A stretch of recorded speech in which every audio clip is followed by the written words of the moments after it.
The clock struck midnight on October 1, 2025, and the United States federal government entered a shutdown. Congress had failed to pass the annual appropriations for fiscal year 2026. The House of Representatives, controlled by Republicans, had advanced a continuing resolution to keep the government funded. The Senate, however, blocked its passage, demanding the inclusion of extensions of health insurance subsidies under the Affordable Care Act and other policy provisions. With no agreement reached, funding lapsed, forcing many federal operations to shut down, non-essential functions were suspended, many employees were furloughed, and others continued to work without pay.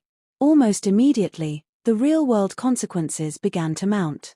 Approximately 670,000 federal employees were furloughed, and another 730,000 worked without pay. Essential services like active duty military and certain security operations continued, but many others were curtailed. Programs such as the Supplemental Nutrition Assistance Program, SNAP, faced suspension of new benefit issuance. Air travel was disrupted, with the Federal Aviation Administration scaling back flights in high-traffic areas. Economically, the shutdown threatened billions in lost output, creating uncertainty for households, businesses, and state governments. As the days passed, the standoff intensified. Multiple votes failed to produce a deal, with the Senate rejecting funding packages repeatedly.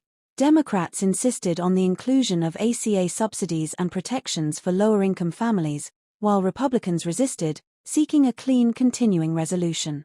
The shutdown dragged on, eventually becoming the longest in U.S. history. Federal workers struggled without pay, families faced uncertainty, and agencies operated in reduced capacity.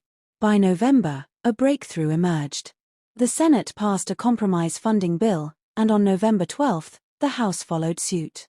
The President signed the bill into law, officially ending the shutdown. The deal provided funding for most federal agencies through January 30, 2026, while certain areas, such as agriculture, Veterans Affairs, military construction, and the legislative branch, received full-year funding through September 2026.